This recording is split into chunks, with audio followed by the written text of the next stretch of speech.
Sexual abuse, அதுக்கப்புறம் harassment, அப்புறம் rape, இதெல்லாம் வந்து உங்களுக்கு ஒரு ஆண் பண்றாரு அப்படின்னா, தயவு செஞ்சு புரிஞ்சுக்கோங்க. அந்த ஆணுடைய கெமிக்கல்ஸ்ல சேஞ்சஸ் இருக்கு.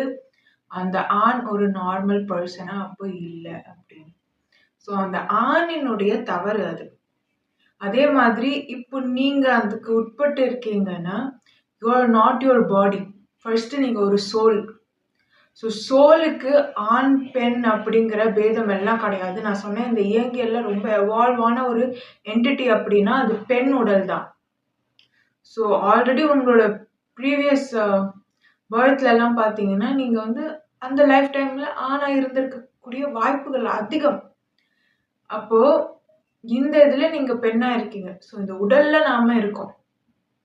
அதனால யாராவது நம்மள செக்ஷுவல் அப்யூஸ் பண்ணிட்டாலோ, இல்ல நம்மள வந்து ரேப் பண்ணிட்டாலோ, தற்கொலை பண்ணிக்கணும்னு அவசியம் கிடையாது.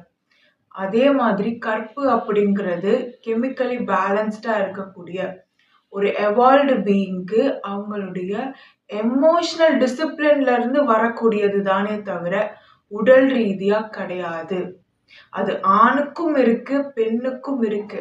ஆண் ஆண் அப்படின்னு அதற்காக எழுதப்பட்ட இலக்கணத்துல அவங்க நிற்கும் போது, அந்த கெமிக்கல் காம்போசிஷன் அவங்க ஹோல்ட் பண்ணும்போது அவங்க கற்பு நெறியாளன், அவங்க ஆண். அதே போல பெண், பெண்ணுக்கு எழுதப்பட்ட அந்த இலக்கணங்களோடு அந்த பெண் வாழும்போது அவள் கற்பு நெறியாளர், அவள் ஒரு பெண். சரிங்களா? இப்போ இந்த இலக்கணம் தவறுதுனாலே கற்பு போயிடுச்சுன்னு தானே அர்த்தம். சிறுமையா நடந்துகிட்டாலே கற்பு போயிடுச்சுன்னு தானே அர்த்தம். சிறுமையான விஷயங்கள்ல ஈடுபடுறாங்கனாலே அதான அர்த்தம் இல்லையா? ஸோ உடல் ரீதியா நீங்க வந்து இப்படிதான் நான் இது அப்படின்னு நீங்க நினைக்கவே வேண்டாம். நீங்க ஒரு பரிசுத்தமான தூய்மையான ஒரு சோல், ஒரு ஆன்மா நீங்க, அவ்வளவுதான். ஒரு ஆணிற்கு இந்த மாதிரி ரத்த வம்சாவழி வேர்க்கால்கள்ல அமிலம் பாயும் போது அது விஷம் மாதிரி இருக்கும். குணம் கெடும், திரிபடையும். அதை தாங்கக்கூடிய வகையில அவங்க உடல் இல்லைன்னாலுமே அந்த நிலப்பரப்புல இருக்கக்கூடிய எலக்ட்ரோமேக்னெட்டிக் ஃபீல்டு வந்து எப்படி இருக்குன்றத நம்ம பார்க்கணும். அங்க ரேடியேஷன்ஸ் எப்படி இருக்குன்னு பார்க்கணும். அதுலயும் மாற்றம் வரும்போது பார்த்தீங்கன்னா அந்த ஆண்களுக்கு பித்தம் தலைக்கேறும். அப்ப அவங்க வேறு விதமா நடந்துப்பாங்க. அப்படியெல்லாம் அவங்க நடந்துக்கும் போது இந்த மாதிரியான நிகழ்வுகள் வரும். அவேக்கனிங் பீரியட் எல்லா டெவலப்டு கண்ட்ரீஸ்லயுமே அவங்க டெவலப்பிங்கா இருக்கும்போது பார்த்தீங்கன்னா, இந்த மாதிரியான விஷயங்கள அவங்க எதிர்கொண்டு இருப்பாங்க. அப்ப பார்த்தீங்கன்னா, உளவியல் சார் பிரச்சனைகள் அதிகமா இருக்கும். அதுவும் பெண்களுக்கு தான் காரணம் செக்ஷுவல் ஹராஸ்மென்ட். ஸோ இத்தனை காலமா ஒரு பெண் பெண்ணா வாழ்ந்திருக்காளான்னு கேட்டீங்கன்னா கிடையாது. பெண்ணுக்கு எழுதப்பட்ட இலக்கணமே வந்து இங்க தவறு. பெண் ஆணா தான் வாழ்ந்திருக்கா. ஒரு ஆணின் பார்வையில இப்படி இருக்கணுன்றதுக்காக ஆணா தான் வாழ்ந்திருக்கா. அலங்காரம் பண்ணிக்கிட்டு இணைக்காக காத்திருக்கிறது அப்படிங்கிறது எந்த ஒரு மிருகத்தினுடைய இதுலயோ, பறவையினுடைய இதுலயோ, பூச்சி இனத்திலேயோ பார்த்தீங்கன்னா, பெண்ணுக்கானது கிடையாது. அது ஆணுக்கானது. ஸோ வீடு அந்த இருப்பிடத்தை சுத்தமா வச்சுக்கிட்டு தன்னுடைய இணைய கவர்றதுக்காக முயற்சி பண்றது, இதெல்லாம் வந்து பெண்ணுக்கான விஷயங்கள் கிடையாது. அது ஆணுக்கானது. இப்படி இருந்தா எனக்கு உன்னை பிடிக்கும்னு ஒரு ஆண் சொன்னதுனால பெண்கள் ஆண்களா வாழறாங்க. அப்போ உண்மையா பெண் தன்மைனா என்னன்றதே மறந்து போச்சு. அப்போ பெண்ணுனா என்னன்றத ஃபர்ஸ்ட் நாம உணரணும். ஒரு ஆணிற்கு அவருடைய அமில சுரப்பிகள் நல்லா வேலை செய்யுது அப்படின்னா, எந்த பெண் அவள் தன்னைத்தானே அலங்கரிச்சு கொண்டா கூட தனக்காக தான், தன்னை ஈர்க்கிறதுக்காக தான் அவ அலங்கரிக்கிறான்ற எண்ணம் எழும். அதே மாதிரி ஒரு பெண் தன்னை கவர்றதுக்காக தான் எல்லாமே செய்யறாங்க அப்படின்ற எண்ணமும் ஆணுக்கு வரும். பெண்ணை போகப் பொருளாக பார்க்கக்கூடிய அளவுல தான் ஆண்களுடைய கண்ணோட்டம் இந்த அமிலம் பாயும் நேரத்துல வந்து இருக்கும். ஸோ இப்படி இருக்கக்கூடிய அந்த சூழ்நிலையில நாம எப்பவுமே நம்மள நாம தற்காத்துக் கொள்றது பெட்டரா இருக்கும். அதே போல பெண்ணுடைய உடல் சீக்கிரமா கிளைகேட் ஆயிடும். அது இயல்பிலேயே ஆல்கலின். ஸோ அதனால காம சுரபிகள் மட்டுப்படும். குழந்தை பிறந்த பிறகு சுரபிகள் மட்டுப்படும். அதுக்கப்புறம் பார்த்தீங்கன்னா, குண்டலினி ப்ராசஸ் சீக்கிரமாவே நீங்க கம்ப்ளீட் பண்ணுவீங்க. அப்பவுமே மட்டுப்படும். அதனால இவங்க வாழ்க்கையில காமம்ன்றது ரொம்ப ஒரு சின்ன பகுதியா தான் பெண்களுக்கு இருக்கும். ஆனா ஆண்கள் டோட்டலாவே அசிடிக்கா இருக்கணும். ஏன்னா, இப்ப கலியுகம்னு எடுத்துக்கிட்டீங்கன்னா, அவங்களுக்கு அடுத்தடுத்த ஜெனரேஷன்ஸ் நெறைய வரணும் அப்படின்றதுக்காக தான் இந்த சொசைட்டி எல்லாமே கட்டமைக்கப்பட்டிருக்கு. இந்த வழிமுறைகள் அந்த கலியுகத்துல கட்டமைக்கப்பட்டிருக்கு. அப்ப ஆண் எப்படி இருக்கணும்? ஃபெர்டைலா இருக்கணும் எப்பவுமே. அப்படி இருந்தா தான் என்ன ஆகும்? குழந்தை அடுத்தடுத்த சந்ததி பிறந்துகிட்டே இருக்கும். அப்படி இருக்கணும்னா, அவன் அசிடிக்காவே இருந்தா தான் என்ன நடக்கும்? அடுத்தடுத்த சந்ததிகள் வந்துகிட்டே இருக்குன்றதுக்காக இவங்களுக்கு இந்த கெமிக்கல்ஸ் அப்படின்னு வரையறுக்கப்பட்டதனால ஆண் இப்படிலாம் நடந்துக்கிறாங்க. போர் எல்லாம் வர்றதுக்கு முன்னாடி பார்த்தீங்கன்னா, ஆணினுடைய குணம் அப்படியே வேற. போர் வந்து இந்த மாரி இந்த யுக சைக்கிள்ல இந்த மாரி ஸ்டார்ட் ஆகும்போது, ஆணினுடைய அந்த கெமிக்கல் காம்போசிஷன் டோட்டலா மாறிடுச்சு. ஸோ மக்கள் தொகை பெருக்கம் தான் இதனுடைய முழு மோட்டிவ் அப்படின்னும்போது, இந்த மாதிரியான மாற்றத்திற்கு உட்பட வேண்டியது தவிர்க்க முடியாதது. இப்ப அது முடிஞ்சிருச்சு அப்படின்னப்போ, திருப்பி பழைய மாதிரி நம்மளுடைய குணத்துல இயல்பு குணத்துக்கே நாம வரணும். அது நம்ம மரபுலயே இருக்கு. ஸோ அத தட்டி எழுப்பினா போதும். பெண்களுக்கு பார்த்தீங்கன்னா, நல்லா கிளைகேட் ஆனதுனால, இவங்களுக்கு செக்சுவல் ஹார்மோன்ஸ் கம்மியா தான் இருக்கும். சுரப்பிகள் மோஸ்ட்லி. ஆணுக்கு அப்படி கிடையாது. ஸோ நீங்க இன்னசென்ட்டா கூட இருந்தாலுமே, நீங்க உங்களுக்கு அது தெரியாது. உங்கள அவங்க பார்க்குற பார்வை வித்தியாசமாக இருக்கும். அவங்களுடைய உலகத்துல பெண் அப்படிங்கிறவள அவங்க பார்க்கக்கூடிய பார்வை முற்றிலும் வேறா இருக்கும். உங்களுக்கு வேறா இருக்கும். பெரும்பான்மையா பெண்கள் என்ன பண்றாங்க? அவங்களுக்கு தன்னுடைய கணவர் குடுக்கக்கூடிய கலவி அதுதான் காதல் அப்படின்னு நெனச்சுக்கிட்டு இருக்காங்க. கிடையாது. ஆண்களுக்குமே காதல்னா என்னன்னு தெரியறதில்ல. அமிலம் அப்படி இருக்கும்போது தெரியறதில்ல. ஸோ பெண்கள் அவங்க புரிஞ்சுக்கணும். அவங்களுடைய கண்ணோட்டத்துல இருந்து பார்க்கறத தாண்டி எம்பாத்தா இருந்து மத்தவங்க கண்ணோட்டத்தையும் பாருங்க. மென் ஆரன்ட் லைக் யூ. அவங்களுடைய கெமிக்கல் காம்போசிஷன் டிஃப்ரெண்ட்டா இருக்கிறதுனால அவங்க வே ஆஃப் திங்கிங், பெர்செப்ஷன் டோட்டலா டிஃப்ரெண்ட்டா இருக்கும். So don't be too innocent, don't be too kindful. So நீங்க ஆக்ட் ஆஃப் கைண்ட்னஸ்ன்னு சொல்லி சில விஷயங்கள் பண்ணா கூட ஆண்களுக்கு அது தப்பா தான் தெரியும். என் மேல உனக்கு இன்ட்ரெஸ்ட் இருக்கு, அதனால தானே நீ இப்படிலாம் நடந்துக்கிட்டேன்னு கேட்பாங்க.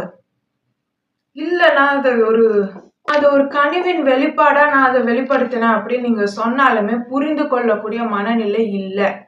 ஒரு பெண்ண நீங்க அசால்ட் பண்றது மூலியமா, செக்ஷுவலா அசால்ட் பண்றது மூலியமா, அவங்கள ரேப் பண்றது மூலியமா, அவங்க தற்கொலை பண்ணி இறந்துப்பாங்க.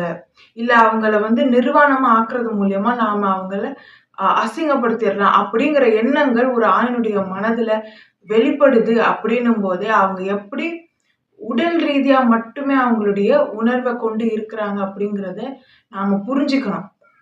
இப்படியெல்லாம் அவங்க யோசிக்கிறாங்க அப்படின்னா அவங்களுடைய கெமிக்கல் காம்போசிஷன் எப்படி இருக்கும் அப்படின்னு. பெரும்பான்மையா எல்லா ஆண்களையும் நான் சொல்லல. சில ஆண்கள் அப்படி இருக்காங்க. அவங்களால அது தாக்கு பிடிக்க முடியாது. ஒரு ரோகம் மாதிரி. அமிலம் அதிகமா ஏறும்போது பேலன்ஸ் இருக்காது. குணம் கெடும். தயவு செஞ்சு பெண்கள் சேஃபா இருங்க. உங்க பேரண்ட்ஸால எல்லாம் உங்களை காப்பாற்ற முடியாது.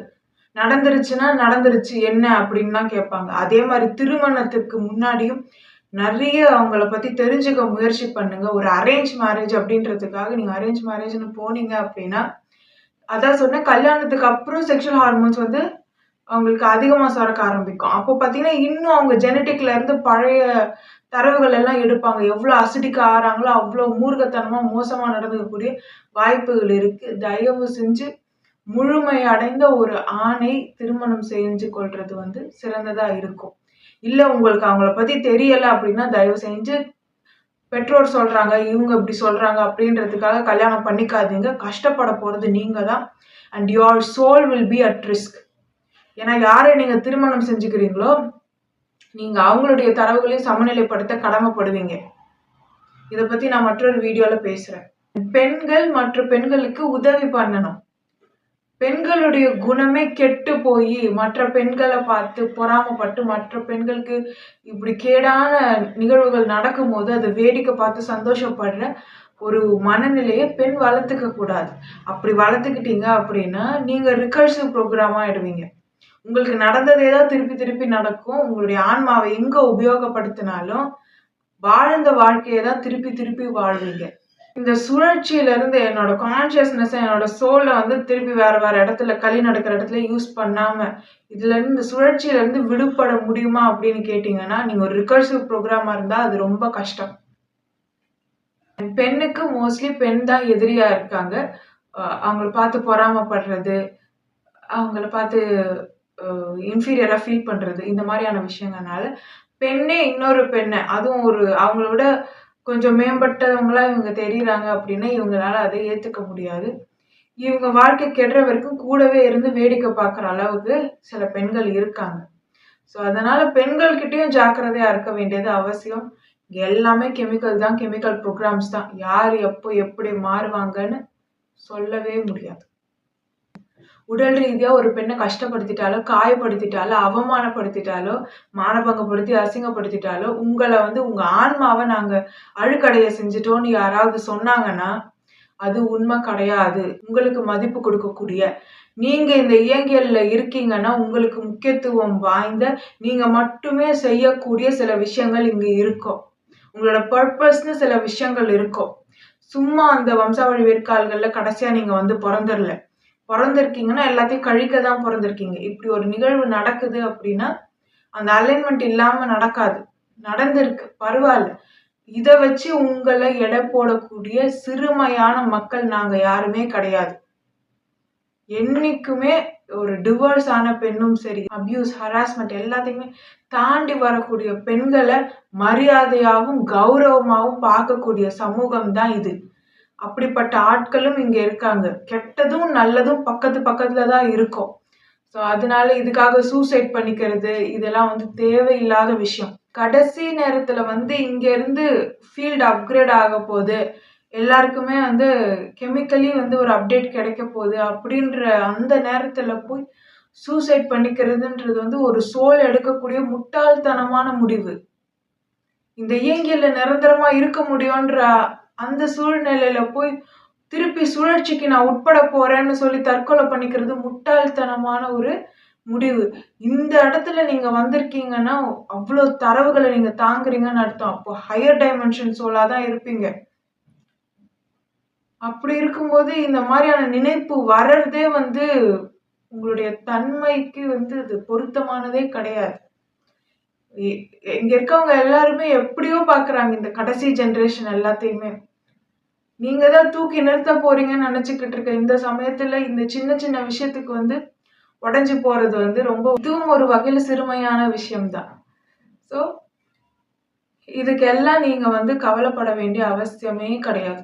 இந்த உடல் நீங்க கிடையாது. அந்த கெமிக்கல்ஸால உருவாக்கப்பட்ட அந்த மனமும் நீங்க கிடையாது. இந்த ஜெனட்டிக்கா இருக்கக்கூடிய தரவுகள் வெளிப்பட்ட அதுவும் நீங்க கிடையாது. நீங்க ஒரு இண்டிவிஜுவல் சோல். நன்றி. Love is God.